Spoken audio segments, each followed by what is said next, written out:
उसको 10 से भाग दीजिए कि कितना आएगा, तो बताएगा। कौन बच्चा बोला? 8। ठीक, अब 8 में से 2 माइनस करोगे कितना हुआ? 6। तो कम से कम 80 किलो वाले वजन, ऐसे सबका वजन होगा, किसी का 20 किलो, किसी का 30 किलो, किसी का 40। तो वो क्या है, वो एक बॉडी फ्रेम का तरीका नापने का है। उसमें उतने लीटर पानी कम से कम अवश्य चाहिए। तो कम से कम जो 80 किलो या उससे ज्यादा है, उसको 6 से 7 लीटर। 1 लीटर में कितने गिलास पानी आता मालूम है किसी को? कोई बता सकता है? कौन बताओ? कौन बोला? हाँ, सर तो गिलास की साइज में डिफरेंस होता है। 2 ही साइज का गिलास आता है। आजकल जो बाजार में मिलता है वो 200 ml का मिलता है, और पहले पुराने हम लोग के जमाने में मिलता था 1 पाव का गिलास। तो उसमें दूध, बाहर से दूध नापने के लिए आता था, 1 पाव का नपा जाता था उसमें। अब नहीं होता, पैसा नहीं बढ़ाया लेकिन गिलास का साइज घटा दिया स्टेनलेस स्टील के। तो 200 ml में 1 लीटर के लिए कितने गिलास चाहिए? 5। तो 6 लीटर के लिए कितना हो गया? 30। है ना, 6 पंजे 30। लेकिन अब उसमें क्या है, आप और कैसे डिफाइन करेंगे? 30 गिलास पानी कैसे कोई पिएगा? जितनी लिक्विड चीज हम खाते हैं, चाहे दूध हो, चाहे दाल हो, चाहे कोई चीज और हो, शरबत हो, जूस हो, ये सब उसमें से माइनस हो जाएगा। तो 18 से 20 गिलास एवरेज पानी तो जरूर ही कम से कम 60 किलो वाले वजन के व्यक्ति को पीना ही चाहिए। और उसकी पहचान कैसे करेंगे कि हम कम पी रहे हैं कि ज्यादा? कहां टेस्ट कराने जाएंगे?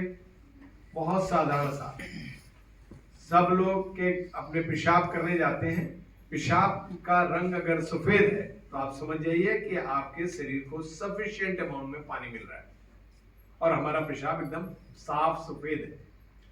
जब आपकी कमी होती है, आप मेहनत करते हैं, केमिकल ज्यादा रिएक्शन करता है, कोई दवा खाते हैं, उस कंडीशन में पेशाब का रंग बदल जाता है, पीला हो जाता है, और वो भी टेम्परेरी है। लेकिन अगर पेशाब में बदबू आने लगे, इसके मतलब आप पेशाब में पानी कम पी रहे हैं, इसलिए आपके शरीर को नुकसान कर रहा है। तो इसलिए आप पानी की मात्रा बढ़ा लीजिए। ठीक, समझ में आ गई बात? 2 चीजें हैं जिसको कि आप लोग बहुत आसानी से हर आदमी बगैर पैसा लगाए कर सकता है, और कोई जरूरत नहीं है कि आप आरओ पीजिए, ये पीजिए, साफ पानी पीजिए, चाहे वो ट्यूबवेल का हो, कुएं का हो, नल का हो। बस ध्यान रखिए कि पानी का स्वाद नॉर्मल से अगर ज्यादा कम होता है या गड़बड़ होता है, पानी उबाल के ठंडा कर लीजिए, और साधारण पानी में छान लीजिए उसको कपड़े से और पीजिए। क्योंकि हमारे शरीर को मिनरल्स बहुत ज्यादा जरूरी है। जो बाहर से आरओ या उसकी बोतल का पानी आता है, वो कंपैरेटिवली उतना सहायक नहीं है हमारे इलेक्ट्रोलाइट्स को बैलेंस करने के लिए, जो साधारण हमारे बोरिंग का पानी आता है उसमें। अब उसके लिए हर इलाके में टेस्ट होता है, पीएच लेवल टेस्ट करते हैं, वो लोग बता देते हैं।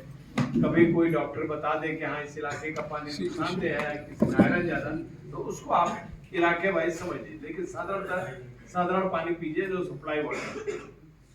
ठीक, अब आता है, इसके बाद क्या आता है? भोजन। भोजन में हमको 3 चीजों का ख्याल रखना है, जिसमें सबसे ज्यादा जरूरी है प्रोटीन। प्रोटीन क्या है? हम लोग प्रोटीन की वही स्थिति है जैसे ये मकान बना, तो इस दीवार के पीछे सबसे जरूरत क्या चीज है? कैसे दीवार बनी है, क्या लगा इसके पीछे? ब्लॉक्स, हमारे ईंट लगी है ना, ब्रिक्स। अगर एक के ऊपर एक नहीं सजाएंगे तो ये कमरा बनेगा क्या? नहीं बन पाएगा।